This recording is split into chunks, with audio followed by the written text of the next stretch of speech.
Hi there, it's Robert Waterhouse. Welcome to Energy Safety Canada's webinar for today. Today we will have Rick and Norman basically doing a part 2 session for us on human performance and pragmatic unplanned event investigation. We'll just go through a few details here beforehand. So some things to think about before we get started.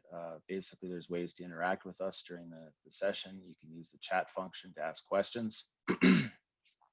Certainly encourage that. We are recording this session, so please be aware that it will be posted up on our webinars on demand on our website under events. So there's certainly lots of other presentations there from the past months, and I would encourage you to have a look at those when it's convenient for you. Participant feedback, basically, we have numerous ways for you to provide feedback during the session. Top is the computer screen one that you'll see, and the one at the bottom is if you're using a mobile device, that's what it will look like. So we'll just do a little test here. Can you see the presentation and hear clearly? If not, an ESE host, co-host will reach out to you in chat. So if everyone online just wants to use those functions and click yes, and if you click no, then we'll reach out to you and give you some assistance as we can. There will be some polls during this session that'll pop up on your screen today when you answer the results. Those are anonymous, and we will be sharing those with the group. And that'll basically help us understand the audience a little better and help our presenters understand the audience and respond to the presentation that they're giving. So it's with great pleasure that I bring to you Norm and Rick. So Norman Ritchie was educated as a mechanical engineer at the University of Glasgow, probably saying that wrong, in Scotland. He has 35 years of experience of project and risk management, largely in the oil and gas industry. As a director of 5 PSI Group, which he co-founded in 2003, Ritchie provides consulting and training in performance measurement and improvement, principally in the areas of risk, loss prevention, safety, and human performance and organizational learning. Rick Theriot recently retired from Halliburton Group Canada after 32 years of leadership and engagement with each of the Canadian product service lines, specialized within service quality improvement and efficiency while leading the continuous improvement efforts on health, safety, and environmental initiatives. Rick believes in giving back to the energy industry and has been assisting Energy Safety Canada, Inform, PITS since 2002 as a thought leader on many successful industry initiatives. These have included leading the teams that compiled IRP 7, IRP 8, contractor management, and others, and is currently involved with the Fit for Duty initiative as well. So I'd like to turn things over to them and welcome them to this great session. So if you want to share your screen there, Norman or Rick, and you can take over control.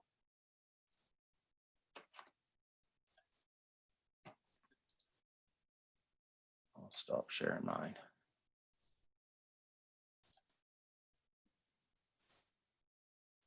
Okay, and hopefully you can verify that you can see that now.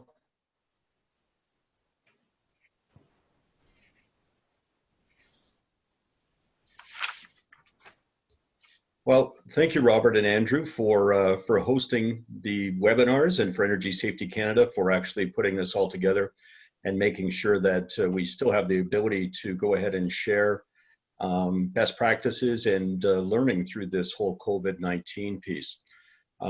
We wanted to share this at the Petroleum Safety Conference, but as we found out, it's a little bit tough to be able to do that with all of the activities that are going on. So these webinar series are very good for helping to share that. Today we want to go through and talk about 3 main objectives. We want to talk to you about incident investigation and analysis, why they're not the same. We also want to talk to you about incident analysis, and it does not have to be complicated. And we want to show you some methodologies to be able to show you that you too can can follow these same practices and be able to use the right resources that are available to you in order to complete those investigations and get a resounding corrective action from it. And that all corrective actions should need to be validated. So those are the three key objectives that we're working on, and hopefully you take away from this discussion. And Norman and I will be sharing this discussion as we go through for the day. So it's all about pragmatic resource investment. And it comes down to the question of, should all unplanned events be fully investigated?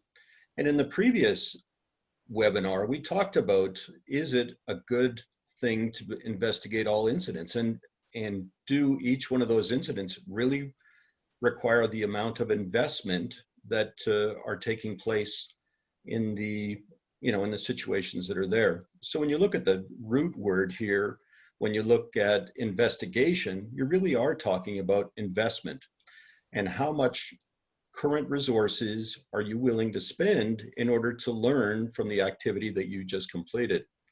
And so typically what we see in industry, or at least in my experience, is that current safety practices end up rewarding organizations for not reporting incidents. And by requiring zero incident workplaces, we're sending that message to the people within our organization and even outside of our organization that we are going to create a zero incident culture at any cost. And some of you will say, well, that's BS, but fair enough, let's have that discussion today as we work through that. And well, why don't we start with a poll? Why don't we go through that poll? And let's go into that question is, does your organization investigate all incidents? So Robert, if you could go ahead and pull up that poll, let's see what our participants are saying. So we've got a yes, a no, or it depends on the consequences type discussion around polling. And right now we're seeing about 40% of you are saying that yes, they do investigate all incidents. 26 are saying no, and 30% it's saying that it depends on the consequences. So it's an interesting spread, actually, when you look at that, where you're really saying that in order to share those, I'll just share the results with you. And we can see that 42% are saying yes, that they do investigate everything. No is 25%, and 33% depends on the consequences. Quite a big spread, but yes, there is the majority of incidents that should be investigated as long as there's learning to occur. But at times, it is not necessary to investigate all of these events. And we call them unplanned events. Okay. So which unplanned events are worth investing resources? And sustainable organizational learning requires systems and processes, but we also have to think about the fact that there's a fine line between, is there value in adding those processes, or are we actually creating bureaucracy and actually looking at how further in depth we're creating that is not going to be really of any value? And the way I use for an acid test to this is, what do our supervisors think, and how can we go ahead and change the way that we're doing things to make our supervisors' lives easier to be able to implement? And so each of those are considerations when we're working through the pragmatic resource investment discussion, and you would need to know within your own organization where that fits. So Norman. Thanks, Rick. We're going to try some technology here. Let me just close this window. Nah, it's not working. We're going to have to use hand signals. Oh, no, it did work. Okay, so somewhat of a recap from our last webinar. If you were at the last webinar, thanks for coming back. I guess we kind of offended you completely if you came back. One of the questions that we asked and somewhat answered last time was, how do you decide if something is worth a whole bunch of time and energy and resources to make go away? And the test that we use is not actually about significance, it's based on risk. And whether the significance is great or not is essentially a risk question, because there are some things with bad consequences that are extremely unlikely, and your organization has probably already accepted that as being an okay event, although your organization may not really be aware of that. So we're at the point now of talking about the causal analysis. You'll notice that we don't use the term root cause. The reason for that is that in reality, there is no such thing as a root cause, that anything you call a root cause, there's still a very simple question can be asked, and that question is why? And that means that the thing you've just called the root cause is in fact an effect of some other cause, and that goes on forever. So we're trying to get away from using the term root cause. As safety and risk professionals, we can understand that distinction. We can use the term even though we understand that we don't really mean what the words mean. But the vast majority of the folks at the top of our organizations and at the bottom of our organizations can't make that distinction. And so they think of the root cause as the thing. So we're going to talk a little bit about analysis. Analysis fits into the overall process. I'll just run through this very, very quickly. It's a kind of a long and involved process that ultimately ends up with some corrective actions that you can validate as being real corrective actions, and we're going to talk more about that today. But for the purposes of today, we're going to simplify this into a linear model, and if I can persuade the thing to change, here we go, linear model. So we have this thing we call the investigation, and one of the interesting facets of this is if we ask people if they've had investigation training, lots of people say yes. But then when you delve into that more deeply, it turns out that what they've had is not training in the whole process of investigation, but in the analysis piece, which is in the middle. So the analysis piece depends on gathering information, making sure that information is good and valid, doing some quality assurance on it, and then the output of that analysis has to be turned into action. And we advocate and in fact use a form of quality control, which we're going to talk about later. And ultimately at the end of this linear model, the unplanned event that initiated all of this expenditure of time and energy and resources has been made to go away. So Rick, we've got another poll. So yeah, we wanted to ask you the question of, do you believe that there is a different skill set needed in order to investigate versus analyze the unplanned events? And Norman talked a little bit about what his belief is. Let's see what you guys think. So we've got 4 different questions, and those are or 4 different responses.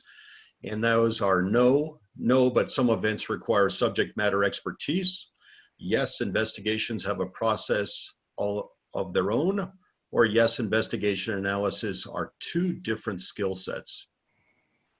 And this is where we start to get into competencies and defining what some of the competencies are for this. So interesting to see what responses you're getting. And so far we're seeing that no is showing up 4%, up to 7%. No, but some events require subject matter expertise is 6%.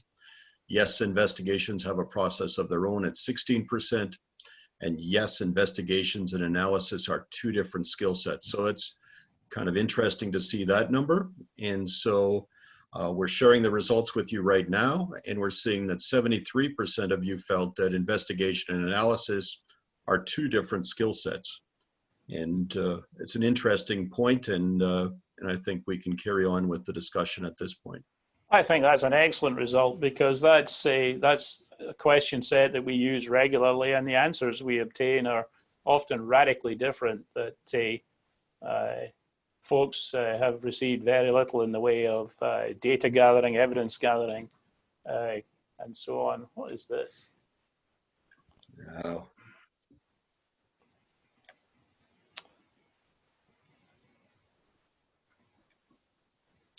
Something in the background of my computer is interfering, I think. So let's look again at our linear model here. We have our unplanned event. Let's expand some of these little features that we talked about on the fat yellow line, turn it into a skinny red line, and look at the various sub-activities. So initially, of course, we have to gather information as soon as it's safe to do so, really. And in some instances, valuable information can even be obtained during the response to the particular event. Some significant issues that we've seen in the past as we go through this, we'll talk about within this presentation. Some of them we're going to talk about in the next presentation that we do in a couple of weeks. But one of the first issues that we find with the quality of information is that people fail to understand the different levels of reliability that are associated with different types of evidence or data. And so in general, we can say that there's a hierarchy, if you will, of reliability and dependability when it comes to information gathered post-event. And top of the list there is things that you can touch and see and grab a hold of and look at and poke and prod. And at the very bottom of that, we have what everybody does first, which is gather witness statements. And we need to be really careful about this stuff because witnesses are notoriously unreliable.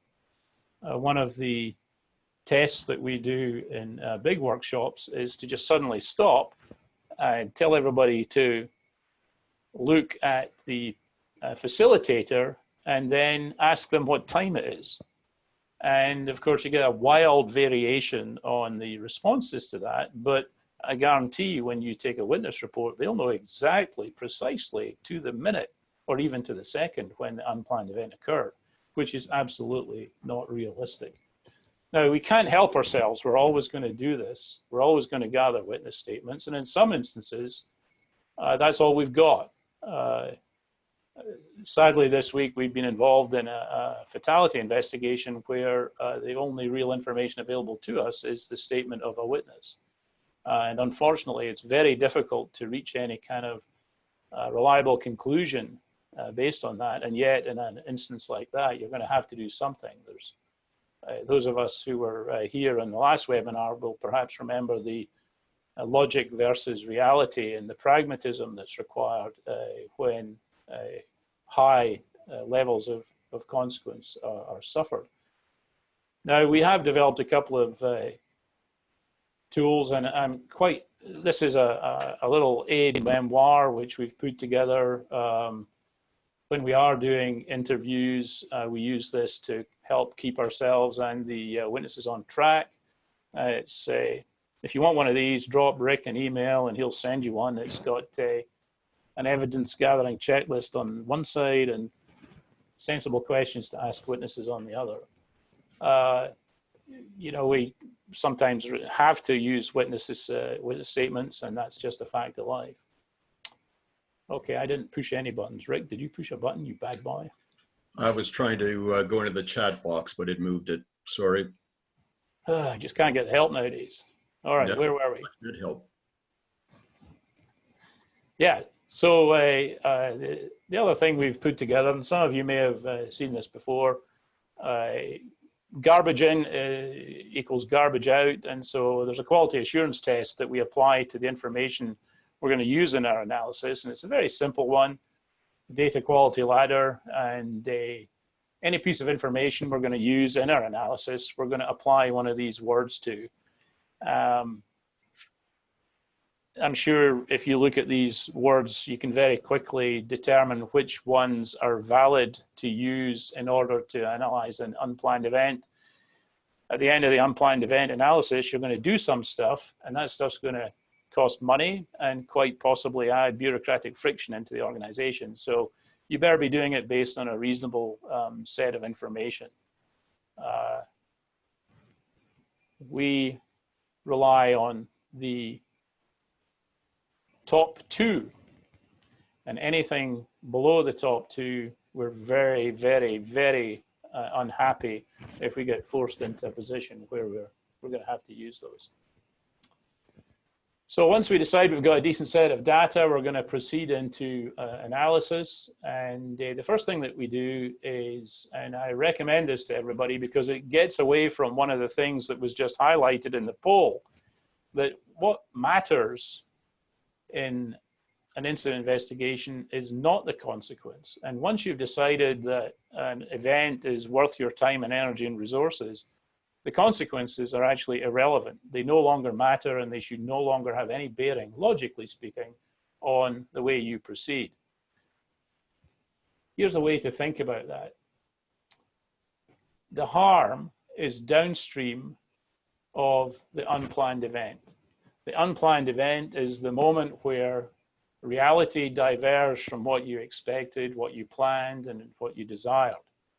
Now, once an unplanned event has occurred, you've kind of lost control of what happens next. There's another whole probability function comes into play where you can go all the way from zero harm, in most cases, all the way up to calamity. You can visualize a path to death in almost every unplanned event. But the vast majority of unplanned events actually result in no harm at all, or near miss, as they're often known. So what we focus on is the unplanned event. And the logic of this being, if you can make the unplanned event go away, then the harm cannot occur. The unplanned event is a much, much smaller target than the harm, because if you're going to try and do consequence management, you're actually going to try and manage a very, very broad range of possible outcomes from every unplanned event. Now, we recognize that behind every unplanned event, there are acts of people or conditions. And those are the things that directly cause or allow the unplanned event to occur. Now, this at this point can be a very divergent model. This is just a very simple way of, hang on, close my door. Excuse me, I'm being interrupted here. Thank you.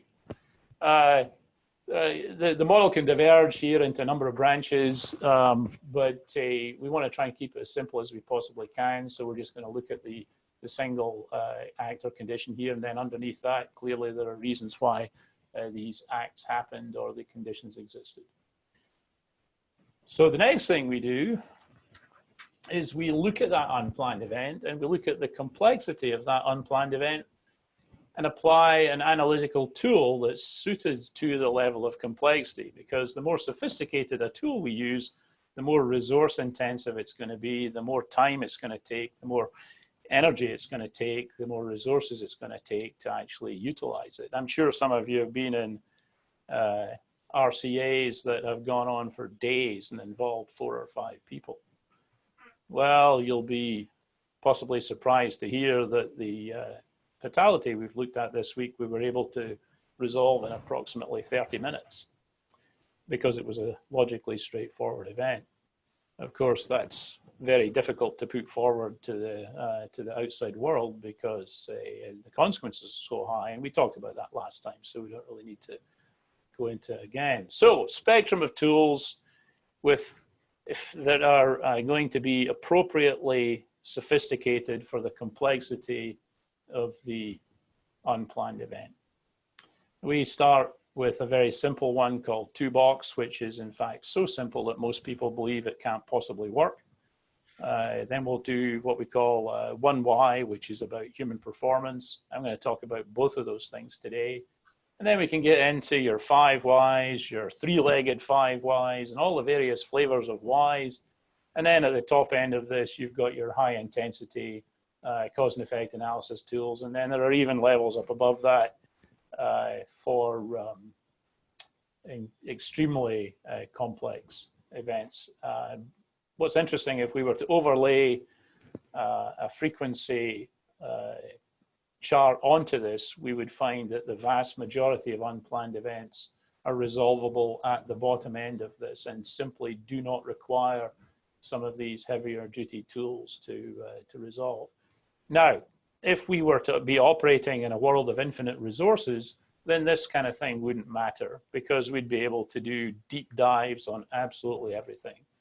But the problem we see in some organizations is that because they're driven by consequence, we end up doing deep dives in the high consequence events, and then we fail to do an adequate analytical job on COVID, on the near misses because they didn't generate significant consequences. So let's talk about this toolbox. Oh dear. It was nice knowing you all. Here's where it operates. So we identify and split the unplanned event from the consequences, and then we look at acts of people that either caused or allowed that to happen. We can start with conditions, but behind every condition, there are acts or omissions of people. And we basically ask a very simple set of questions. What did people do now that either caused or allowed the bad thing to happen? And what future behavior, if we could make that real, would prevent the bad thing from happening again? And that's a route to corrective action. So we're going to do a case study here. Rick's going to tell you a story. Yeah, so we're actually going to walk through the whole concept of toolbox. And so in this incident, the design of an equipment transport container included a piston cylinder to hold the lid open and a chain to keep it opening up from opening up too far. As workers were unloading a new container on the site, the chain twisted and the box lid did not open to a stable position. This particular container had no piston cylinder fitted, so when the lid was caught by a gust of wind, it fell, landing on one of the worker's hands and amputating 3 of his fingers. The warehouse team had not noticed that the container was missing a piston cylinder before shipping it out. This container was made from steel and the lid was fairly heavy. So further investigation revealed that the onshore crew sent out the cargo box without noticing the missing bar. Notice that the cargo box should have a locking bar to keep the lid from closing and a chain to keep the lid from opening it up too far. So we look at what was the harm event. Well, a harm event is actually the person having injuries, in this case, 3 amputated fingers. They then had downtime, and there was downtime on the rig as they were investigating this. And then there was a bunch of mental anguish and stress that was caused as a result of that. So the unplanned event was that the container lid fell. Nothing more than that. The container lid just fell from the position it was supposed to be at. And the acts or the conditions that were related to that is that the container lid did not have a piston cylinder fitted to it. And so it created that. Now, what are some of those reasons? We don't understand those yet. Yeah, and this is a fairly common issue that if we're honest with ourselves and use the data quality ladder, we often don't know. And that's actually a very, very difficult thing to admit sometimes. But one of the advantages of the toolbox approach is that you actually don't need to know why people do the things they do. Their acts are generally very observable and very definable. The reasons why may be completely obscure. Sorry, Rick. Well, and very good point. And what we also want to note is that we need to continue to investigate. And that's why we want to know more and have the actual facts of the situation, not just the statements or some of the other perimeter information, but let's get to the root of the questions and find out the reasons why. So we do know that the acts of the people that is proved here is that the warehouse shipped the container with no piston cylinder fitted. Again, we still don't know the why, but what we want to be able to do is use that within our toolbox to be able to show you that with a very simple change, we could prevent this type of incident from occurring in the future. So the toolbox is, its name comes from, you can imagine a very imaginative process generated the name. The form here probably gives you a clue that it's called toolbox because there are 2 boxes. And what we do is in the left-hand box, we write down what people are doing now we don't like. And in the other box, we write down in future tense the opposite of the behavior that we were able to define in the left-hand box. And what we often find, in fact, almost invariably, is that we can identify a whole range of acts of people that could have had a contributory role in the unplanned event. And what that turns into is kind of a multiplicity of box pairs, which then offer us a choice of which we want to attack with a corrective action. You don't need to do 20 things if one will do. So you'll almost invariably end up with a whole range of these things. And then the next step is to take the stuff that's in the left-hand box and try and work out how you can get to that behavior on the right-hand box. And then we'll talk later about how we validate that. And actually, this is what enables us to use methods as simple as the 2-box and the 1Y, because we're going to validate the output of these processes against the initiating unplanned event, and we're going to ask ourselves yes or no, will this make it go away? Is this a valid corrective action? And as far as we're concerned, a corrective action has to cause something to happen that's both relevant and effective in real life against our unplanned event.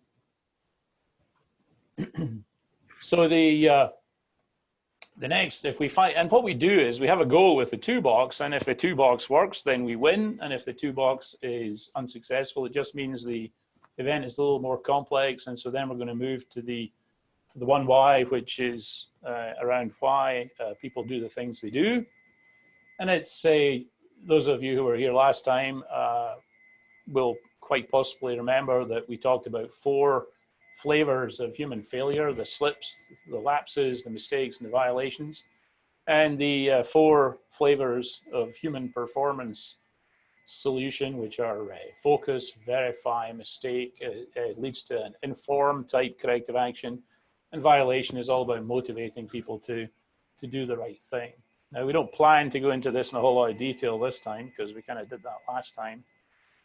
But if you want to read more about that, then it's you can dig it out from the Energy Institute papers and their derivatives. And we're going to use this now in another case study. Rick's going to read us another story. Yeah, so just so that you see how simple this is and get reaffirmation, we're going to take you through a second example. So in this situation, an electrician was sent to repair a ceiling light fixture at a site 30 minutes away from their regular workshop. He took a 6-foot or a 2-meter ladder with him, but was surprised to discover that the ceiling was 12 feet high, or about 3.5 to 4 meters. He stepped on the top rung of the ladder to try and reach the fixture, and his foot slipped off. He fell to the floor and he broke his ankle. So how many of you have ever used a ladder where it wasn't tall enough? Well, in this situation, this gentleman actually reached up and was not able to complete his task safely. And so he fell and landed on his ankle and broke it. So when we look at the harm, we see that the broken ankle, the downtime, and personal and professional reputation occurred. Then the unplanned event was the electrician falling off of the ladder, and the acts of the people was that the electrician stepped on the top rung of the ladder instead of getting a taller ladder. So what was the reasons for that? Well, that's where the investigation goes and where we start to talk about that with our 2-box. So it's worth noting that it's very unlikely you'll ever really get to the bottom of this from talking to the guy himself. A comment has shown up in the chat box there about getting witness statements as soon as possible after the event. Yeah, that's fine, but unfortunately, we don't really. This is a big subject, and we probably don't have time for it today. But the human brain doesn't work that way. The human brain absolutely must have a narrative that satisfies it, and so it's not going to tolerate any gaps in its story, and it's going to build stuff in very, very quickly, and that will become the witness's truth. It's not that they're trying to be misleading, but they will come up with a continuous and coherent narrative that satisfies them. And whether that reflects reality or not is, you just don't know. Anyway, so our electrician friend, we put his behavior we don't like in the left-hand box. We put the opposite behavior in future tense in the right-hand box. And again, we would try and find a way to get from one to the other and validate it against the definition we have for a corrective action, where we need to change something that's relevant and effective in real life against our unplanned event. So what we can do is, again, we can generate a whole bunch of two boxes here, a whole bunch of two box sets, and we'll just show a couple of them here. But in this instance, you can look well beyond the gentleman who was involved to all kinds of organizational, structural reasons. And what we then do is we start to think about this with a slightly different structure, where we look at these four flavors of human failure, and we start to think about how we could move those to a new behavior, reliably, and in real life. So here are three behaviors we don't particularly like. The planner didn't provide the ladder requirement or ceiling height on the job card. And obviously the facts of each case will be slightly different. This is related to the case. The electrician, we know this we absolutely know. We know he did this. And then the third one looks very much like the second one, and that's because it's actually got two possible failure flavors involved with it. So it turns out the planner was distracted when he was filling out the job card. The electrician thought he was taking the right ladder, but he was wrong. That's the definition of a mistake. And then the organization has a policy of not doing what the guy did, and so he knowingly went against that policy. So we've got three behaviors here that we can look at. The first one we can then expand on. Okay, if it's a slip, then the solution is some kind of focus. And so one possible answer to that, and the answer that was actually that was turned into corrective action in the real case, was they have an online job order system, and they modified it to require this particular piece of information be filled in before the job card could be issued. So that's a systemic change to prevent such an event happening again in the future. So in the case of the mistake where he left the shop with the wrong ladder, that would actually be resolved by the same thing, although we might express it slightly different. The last one, where we talk about the violation, there's a real struggle here because of the way the human makes decisions on how they're going to act. And although, of course, in perfect hindsight, we would expect this guy not to stand on the top step of the ladder again, there's every possibility that he will, or some of his colleagues will, because unfortunately his colleagues are not necessarily going to learn a lesson from his behavior because of what's called superiority bias, which is when this is described to his colleagues, they're quite likely to be thinking, well, I've done that dozens of times and I've never fallen off. He must have done something really stupid. And as a result of that kind of natural human response, they're very unlikely to change their behavior. So it's very tough when you get to this right-hand side to come up with at least short-term. You may engage in some kind of longer-term culture work, but coming up with an immediately valid corrective action against this is. So, hey, Norman. Before we move ahead, Trevor's making a question here, and he's basically saying, is it considered a mistake of the electrician if he wasn't given the knowledge?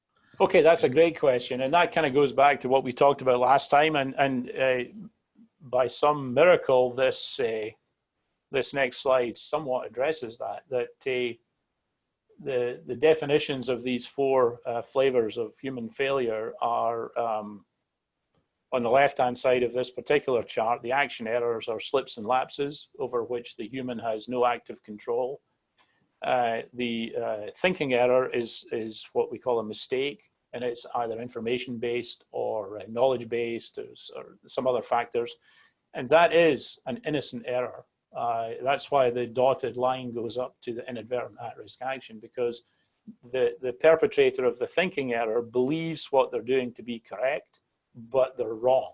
And that's so kind of by definition, what the electrician did by that action is what you would call a mistake. I hope that's okay, Trevor. There's a whole bunch of literature about this, and if you want any more, just drop me a line and I can certainly expand on that. So again, the focus here is against the slip. The lapse is some kind of verification. So for example, I travel a great deal, or used to actually. It's quite some time since I was on a plane, but I vaguely remember that when you walk onto a plane, if you can see into the cockpit to your left, there are two people in there beavering away, getting ready to fly their plane. And essentially what they're doing is one's checking and the other one's checking the checker. And the reason they do that, that kind of verification, is to address, they've identified human frailty as being an issue in the cockpit. And so they realize that as humans, they are as vulnerable to any of us to slips and lapses, and so they essentially do the same checks twice. Does that mean that stuff cannot get missed? No, which is a bit scary, really. But what it means is the probability of it being completely missed is lowered, because P1 times P2 is always going to be a smaller number. So mistake then is information-based or knowledge-based, and a violation, again, we talk about motivating people to do the right thing rather than trying to punish them into compliance. Excuse me. Oh dear. Okay, so where are we? We are now coming out of our analysis. We've got some actions that we think might do the job for us, and we're going to now validate those. And I've mentioned a couple of times, just want to hit this over the head one more time. You can call it what you like, corrective action. You can even call it a recommendation. One of the problems we have in HSE is that we use words to mean things they don't actually mean. And a recommendation doesn't always in HSE mean a recommendation. And some places they actually mean corrective action when they use the word recommendation. So if your recommendations cause something to happen that's relevant and effective against the unplanned event in real life, then it's actually a corrective action. And we don't mind you calling it a recommendation, even though it's a misuse of the English language. And particularly important is as we get into better and better levels of safe work performance, we find ourselves dealing more and more with human performance challenges, human factors. Then we have to be really sure that we're doing stuff that's relevant to the particular flavor of human failure that we're seeing. And that's where the 1Y, the human performance analysis, really comes in handy. So this is a nice little graphic, and again, we've got little cards that I've got this on. They've got the data quality ladder on the back, and Rick will happily send you one or two of those. We can expand this test a little bit into kind of a tabular form. Next time, we're going to talk about metrics, and we're going to talk about how we can actually measure all of this. And so we can turn that conceptual graphic into something tabular in order to do that. Some of you have heard of smart actions, and this is just another way of looking at that, kind of smart actions on steroids. But we talk about PSE, that's people, schedule, and event. And the idea is that whatever you come out of your analysis with has to have clarity of execution responsibility by people who are competent to do it. But most importantly, and where a lot of organizations fall down, is that the action has to have an adequate and appropriate authority behind it to actually turn it into reality. And in all my years of practice, I'm afraid to say there have been many, many things that I've put forward that have been nixed by those in power, sometimes because they cost too much, sometimes because they take too long, sometimes because they need a shutdown or a turnaround to implement. But until you've actually got a path to reality, you don't have anything. You've just got a good idea, and good ideas never saved anybody from an unplanned event. The S for schedule is all about having a reasonable time frame for getting the thing into effect. And then again, the E is all about relevance to and effectiveness against the unplanned event in real life. Now, this is where cause and effect analysis comes in really handy, because we don't accept any kind of hand-waving stuff here. We don't accept anything kind of nebulous and vague. You have to be able to demonstrate a causal relationship between whatever it is you're planning to do and the effect that you desire. So it has to be possible to identify a causal path between your action and a significant reduction in the probability of the unplanned event. And if you take it a step further, you can actually score your investigations. You can score your individual actions. You can score your investigation as a whole and turn that into metrics. As I said, we'll talk more about that next time. But Rick's going to give you a little bit of intro to that now. Yeah, so what we're talking about is measuring learning. And what we know is that our organizations and ourselves are pretty good about accepting the fact that we have seen an event or an action go on one time. But if we start to see those events going on multiple times, then we start to raise a lot of concern, because we're now wasting resources of the company, we're wasting our times. And so within our system, we've been able to quantify some of those corrective actions, and so that we're continuously learning from them. So with the VPSI test, we have the ability to look at what is the corrective action. And so a type 1 corrective action means that the corrective action will apply to your immediate work site, to your equipment, or to the project that you're working in. If you're looking at a type 2 corrective action, you can have multiple work sites within an area, and you can apply your learnings across all of those multiple work sites, the equipment, or the work processes that you're delving into. So pretty decent. You're gaining a bigger bang for your buck as you're moving from type 1 to type 2. And finally, when you're looking at how you can change the way that you're doing things across your whole organization, and maybe even across the whole industry, you're now starting to get into some really valuable learning. So whether that's working through our industry associations or Energy Safety Canada and sharing some of those learnings, we want to make sure that we're capturing that information and we're passing it along so that we don't have to have those catastrophic consequences, and we can make the changes so that we can have that single type of learning. And that for us is considered a type 3 learning. And ideally, we're creating in a major event some type 3 learnings so that we can go ahead and share those across our own organization or across multiple organizations. And so I'm going to use that as a segue into this next poll question. And our next poll question is, has your executives ever asked you for leading indicators in their regular statistical results? And so that answer is, can be no, yes, but they want more tangible measurements.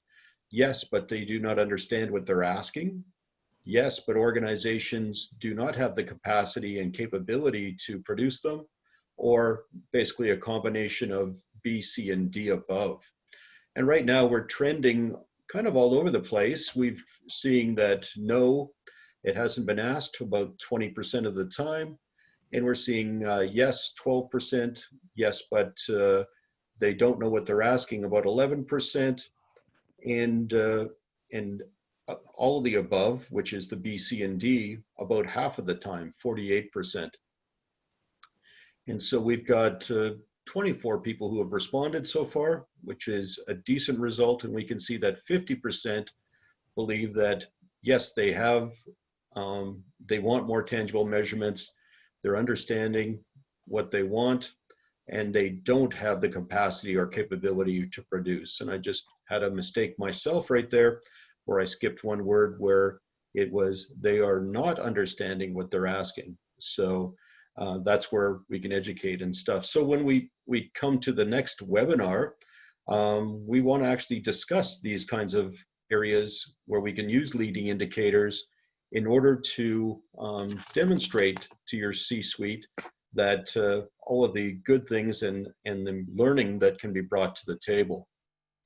So I'd like you to join us for that future webinar. It's still, we haven't defined a date yet with Energy Safety Canada, but that will be coming up pretty quickly.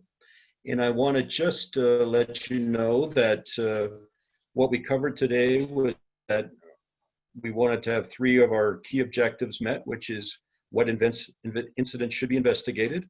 Is there incident investigation analysis, and are they the same? And finally, should corrective actions be rated? And I believe we covered all 3 of those points. And at that, we'd like to turn that back to Robert, and we will go to the Q&A section. Cool. Thanks, Norman. Thanks, Rick. That's an awesome presentation. I know everyone's probably got lots of interesting questions, and we had a few throughout the mix. So feel free, folks, to put your questions in chat, and then we'll read them out and get some answers. I think just one to throw your way. You know, sort of another thought leader out there in industry that Todd Conklin, he uses the word how quite a bit. And I'm just kind of curious, you know, as far as how an incident occurred versus why, and I'm curious as to your thoughts on that sort of topic. You know, I'm kind of I'm neutral on that. If you want to call it 5 hows, then just go ahead and call it 5 hows. But essentially, it's the same thing. As far as I'm concerned, the how and why are largely interchangeable in the analysis context. True. Let's just see here. We have anyone, any questions yet from anyone?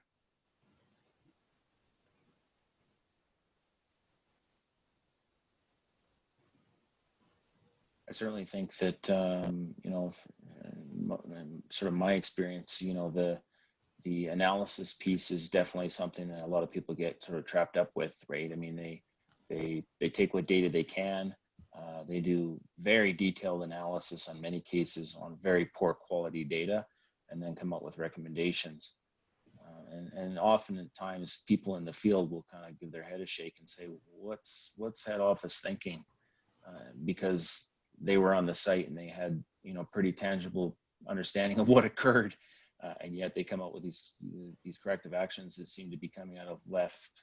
Well, and I can support that with some data. I mean, we've been doing this for a long time now, and we have a fairly large data set, and in that data set, about 75% of the output of analysis that we've got in there is useless, or in the sense of it does nothing to reduce the probability of the unplanned event happening again, which I think we all agree is the sort of philosophical goal of all of this effort and energy that we expect. Now, there's a subtlety here that we need to be aware of, which is that whenever you do a detailed analysis of an unplanned event, you almost invariably find some other interesting stuff. And so one of the things that contributes to this 75% being of no benefit to the reduction of risk is that we tend to get excited about stuff that's part of that population of other interesting stuff. We tend to find that more interesting often, and in some cases easier to implement than the stuff that is directly related to preventing a reoccurrence or reducing its probability. That doesn't mean to say that you discard it completely. It just has to stand up for itself on a different basis. Yeah, true enough. Yeah, so, I don't know if we have any questions. I haven't seen anything pop up. Have you guys seen anything? Anyone asked anything? No, but I'll ask another question, Robert, which is really of the attendees, and that is, how tough do you believe, or how hard would it be to manage the change to implement a tool, which is simpler than your current root cause analysis of your incidents into your organizations? And I'll say that within the organization that I was in, it took a very long time before we would accept the fact that not everything had to be taprooted, and that the 5Y, which is the other tool that we went to, which is slightly less cumbersome, was able to be used. And so the belief was at a very high level in the organization that utilizing the analysis was the way to do that. And we spent very little time on the investigation and much more time and resources on the analysis, even though our data set was not complete for that. And I don't know if other organizations are in that same boat, but it is a different methodology from what is typically going on. Yeah, and there's often a near obsession with RCA tools. It's another part of being human, actually, is that we have there's a very human obsession with why, and so we ask why, we ask why, we ask why. It's one of what's the first question your child learns to ask you after they've learned to say no? What's the next thing? Why? And that's a real human thing. That's a human condition. And so that's why people think that analysis equals investigation, because that's such a huge part of just being human. But it's interesting. I mean, you can do something like 32 boxes for the cost of one traditional RCA. I've got a question here for you, gents, from Candy. And this is relating to your data set. Do you have a percentage of the end results, type 1, type 2, type 3? Just curious on what is the organizational learning opportunity based on those numbers. Oh, that's a tremendous question. So we didn't mention the fourth rating, which is type 0. And so starting from that point, in our data set, there are 75% basically type 0s, meaning they have 0 value versus the unplanned event. Once an organization gets up and running, it's around between 40 and 50% of incidents can generate a type 3, meaning that between 40 and 50 incidents generate an organization-wide type learning. Now, it's worth noting, before you even get to that stage, you've had to go through the significance filter. So what we're saying there is that of the incidents deemed significant enough to expend time and energy on, somewhat less than half of them actually provide opportunities for organizational learning.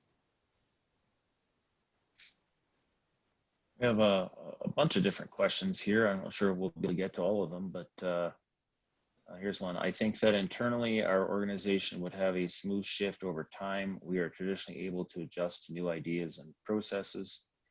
We have started to look into human performance and behavior for a couple of years now. However, when it comes to submitting our investigations to external parties, such as clients where the incident occurred on their site and they are privy to the investigation, or also in the investigation, they always gravitate to RCA, such as taproot, 5Ys, etc. Beats me, Tim. No idea. I don't get it, honestly. And the reason I've got so much gray hair is I've been fighting this battle now for quite some years. And I would understand it if we were operating in a world of infinite resources, because then you would have 100 people in your investigation function and it'd all be chugging away doing RCAs all day long, weeks on end. But I don't know any organizations like that. And so what you find is that inevitably they have to perform some kind of triage on the events that come in and decide which ones get the full treatment, and the ones that don't get the full treatment generally get nothing. And so there's a whole lot, and those tend to be near misses. So is that me? No, it's Rick. Rick, that's your screen. Yeah, I was maximizing. That's probably a good place to transition. So I think we could probably stop recording now. And Well, hang on. I wanted to, Trevor asked an interesting question too. If you don't mind, I have a quick run at that. yeah, I think we can. We'll answer those questions. We will answer those questions right now. We'll just stop the recording, and if Okay, anyone has to leave, then they can leave. If they want to stay and listen to the conversation, they're certainly welcome to. Proceed ahead, yeah. So one of the great things about that test that I showed you with the 2 red ovals about a corrective action has to change something that's relevant and effective against the unplanned event. That's a great communication tool. You can lay that against anything that's proposed as an action coming out of an analysis, and it either passes the test or it fails the test. And so it's a great communication tool. You can say, well, guys, you might think it's this, but if we address this thing over here, it fails the test because it's got nothing to do with the unplanned event, or the unplanned event's over here. So we need to be operating over here. Again, this is another challenge, and it's partly our own making as HSE professionals, because we've been asking the organization to do ridiculous shit for so many years now that they kind of that's what they expect from us. But this kind of thinking allows you to concentrate on stuff that actually matters and come out of the analysis with, I didn't mention this, but the minimum number required of actions to make the unplanned event go away. So there's no need for 10 actions. If you can say, okay, we've got a type 1, which fixes the immediate problem. We've got type 2, which kind of means that we've looked around, looked for similar instances and fixed all those. And then a type 3, which means that we've learned something as an organization so that going forward, we've significantly reduced the probability of this bad thing happening again. Then you've just done everything you need to do. You've come out of the analysis with 3 actions that cover all the bases. And that's actually a very persuasive message to take to your management, to say, okay, we've done this. Yeah, it was a bad thing that just happened, but here are 3 things. We do these, we're done. You don't need 10 or 12 or 15. There's an enormous amount of waste and added bureaucracy through overreacting to unplanned events. And I think that's partly where you're going with that question. Agreed. It was a good question from Trevor.